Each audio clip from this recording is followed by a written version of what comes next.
बुजुर्गों ने कोई लतीफ़े नहीं लिखे। ये किताब है तज़किरा गौसिया, ये वसरी शाह साहब रहमतुल्लाह तआला के महफूज़ात। अब फरमाते मैं हज करने के लिए गया और मैं बम्बई बंदरगाह से बहरी जहाज़ पे बैठा। कहते इसी तरह जहाज़ बम्बई बंदरगाह से निकला, थोड़ा सा जहाज़ आगे गया होगा तो एक बाबा जी आ गए और आके मेरे वाले साहब को कहते हैं मौलवी साहब ये तो बताएं जद्दा कब आएगा। तो कहते मेरे वाले साहब मुस्कुरा के कहने लगे बुजुर्गो तो ये तो जहाज़ बम्बई बंदरगाह तो चले आए, 11 दिन लगने ने फिर जद्दा आएगा। कहते बाबा जी चले गए, असर पढ़ के फिर आए, वही सवाल। मेरे वाले साहब का भी वही जवाब, फिर चले गए, मगरिब पढ़ के फिर आए, फिर वही सवाल।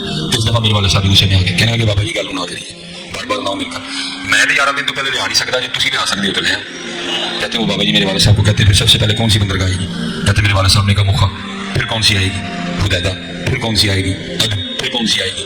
मेरे वाले साहब ने कहा जद्दा। तो बाबा जी कहते हैं देखो जद्दा आ गया जी। हमारे बुजुर्गों ने कोई लतीफे नहीं लिखे।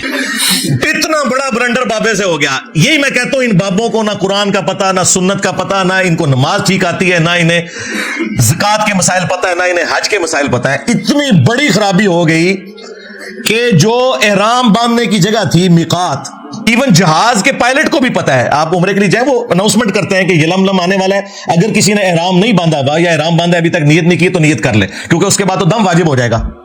इनके बाबे ने डायरेक्ट जद्दे पहुंचा दिया जहाज से। कहानियां करानियां बंद करो, झूठ अपनी तरफ से चीजें बना बना के मार्केट में फेंकते हैं और लोगों को जो है ना वो अपने बुजुर्गों का फिर असीर किया हुआ है। Wake up to reality. यही मिसबाई साहब एक और वाकया सुनाते हैं एक बुजुर्ग का। वो कहते हैं कि वो समुद्री जहाज के जरिए हज या उम्रे के लिए जा रहे थे और बार बार कैप्टन से आके पूछते थे कि भाई कब आएगा जद्दा। तो वो कहता था अभी तो ये बंदरगाह आएंगी फिर। और फिर वो वही जो इनकी कहानी थी वो छोड़ दी उन्होंने। वो कहते हैं कि जी वो बुजुर्ग जो है वो उन्होंने अपनी करामत दिखाई और कहा जी कैप्टन साहब लो फिर जद्दा आ गया जे। हमारे बुजुर्गों ने कोई लतीफे नहीं लिखे। ये किताब है तज़किरा गौसिया, ये वसरी शाह साहब रहमतुल्लाह तआला के महफूज़ात। अब फरमाते मैं हज करने के लिए गया और मैं बम्बई बंदरगाह से बहरी जहाज़ पे बैठा। कहते इसी तरह जहाज़ बम्बई बंदरगाह से निकला, थोड़ा सा जहाज़ आगे गया होगा तो एक बाबा जी आ गए और आके मेरे वाले साहब को कहते हैं मौलवी साहब ये तो बताएं जद्दा कब आएगा। तो कहते मेरे वाले साहब मुस्कुरा के कहने लगे बुजुर्गो तो ये तो जहाज़ बम्बई बंदरगाह तो चले आए, 11 दिन लगने ने फिर जद्दा आएगा। कहते बाबा जी चले गए, असर पढ़ के फिर आए, वही सवाल। मेरे वाले साहब का भी वही जवाब, फिर चले गए, मगरिब पढ़ के फिर आए, फिर वही सवाल। इस दफा मेरे वाले साहब गुस्से में आ गए, कहने लगे बाबा जी गल ना करिए, बार बार ना मिलकर मैं तो 11 दिन तो पहले ले आ नहीं सकता जी, तुम भी आ सकते हो तो ले। कहते वो बाबा जी मेरे वाले साहब को कहते फिर सबसे पहले कौन सी बंदरगाह आएगी। कहते मेरे वाले साहब ने कहा मुखा, फिर कौन सी आएगी हुदैदा, फिर कौन सी आएगी अदम, फिर कौन सी आएगी। मेरे वाले साहब ने कहा जद्दा। तो बाबा जी कहते हैं देखो जद्दा आ गया जी। हमारे बुजुर्गों ने कोई लतीफे नहीं लिखे। इन्होंने पता सी कि जद्दे तो बाद इंजीनियर साहब ने भी आना है। इतना बड़ा ब्लंडर बाबे से हो गया। यही मैं कहता हूं इन बाबों को ना कुरान का पता, ना सुन्नत का पता, ना इनको नमाज ठीक आती है, ना इन्हें ज़कात के मसाइल पता है, ना इन्हें हज के मसाइल पता है। इतनी बड़ी खराबी हो गई कि जो एहराम बांधने की जगह थी मिकात, इवन जहाज के पायलट को भी पता है। आप उम्रे के लिए जाए वो अनाउंसमेंट करते हैं कि यलमलम आने वाला है, अगर किसी ने एहराम नहीं बांधा हुआ या एहराम बांधा अभी तक नियत नहीं की तो नियत कर ले, क्योंकि उसके बाद तो दम वाजिब हो जाएगा। इनके बाबे ने डायरेक्ट जद्दे पहुंचा दिया जहाज से। वो कोई नहीं पहुंचा, कहानी पे करांदा जे। लेकिन चलो ये तो कहते हैं ना पहुंचा। हम कहते हैं जिस बाबे को मसाइल नहीं पता पकड़ के मुफ्त में पूरे के पूरे बहरी जहाज के ऊपर जो है ना वो दम वाजिब करवा दिया। सैकड़ों लोग सवार हैं, सैकड़ों भेड़े आप जाके ढूंढे, यानी नेकी की थी उल्टा मुसीबत ही पा छड़े। और ये शौक से बयान करते हैं, यानी पूरे जहाज को उड़ा के वहां पे पहुंचा दिया। ये ना जहाज तो आर्टिकल बनया थे कोई नहीं। हाँ, ना तुमसे स्टीम इंजन बना, ना तुमसे हवाई जहाज बना। पूरी जिंदगी तुम्हारे बुजुर्ग मक्के मदीने जाते रहे, ठीक है, किसी को तेल नजर नहीं आया। तेल जाके 1960 में जाके जो है वो अरामको कंपनी जो अमेरिका की, उन्होंने जाके वहां पे निकाला तेल। तो बुजुर्ग किधर रहे? सब कहानियां कराते रहे। अच्छा, अब मैं आपको बताऊं, मुस्लिम शरीफ में लिखा हुआ है, बनु सलमा एक चौराहे पर खड़े हुए थे, नबी इस्लाम पास से गुजरे। आप सल्लल्लाहु अलैहि वसल्लम ने पूछा किस लिए खड़े हो? तो उन्होंने कहा या रसूलल्लाह, हम दूर गांव एरिया से आते हैं तो नमाज में लेट हो जाते हैं, हमने इरादा किया कि हम مسجد نبوی شریف کے پاس مدینہ شریف میں ہی شفٹ ہو جاتے ہیں تاکہ نماز پہ ہم ٹائملی پہنچ جائیں. تو آپ صلی اللہ علیہ وآلہ وسلم نے فرمایا کہ تم لوگ جتنے قدم چل کے آتے ہو نا تو اتنا ثواب تمہارے نامہ اعمال میں لکھا جاتا ہے. تو پھر بنو سلمہ نے مدینہ شریف میں شفٹ ہونے کا ارادہ ترک کر دیا. آپ مجھے بتائیں اس وقت رسول اللہ نے یہ مشورہ کیوں نہیں دیا کہ اڑ کے آ جایا کرو, بعد میں بابے جو اڑیں گے. او بھائی کوئی نہیں تھا اڑتا, اس کا مطلب صحابہ کرام کو ایکٹنگ ہی نہیں کر رہے تھے, وہ نہیں اڑ سکتے تھے بےچارے, اسی لیے مدینہ شریف شفٹ ہو رہے تھے. یہ ہے کتابوں کا دین. یہ میں آپ کو کمپیریزن ساتھ ساتھ اس لیے کروا رہا ہوں تاکہ آپ کو پتا چلے کہ مرنے سے پہلے اے مسلمان کر لے اس پہ غور. کتابوں کا خدا اور ہے, بابوں کا خدا اور. اگرچہ بابے بھی اسی خدا کو مانتے ہیں لیکن یہ کوالٹیز بالکل ڈیفرنٹ ہیں. قرآن و سنت میں آئی ہوئی تعلیمات بالکل ڈیفرنٹ ہیں.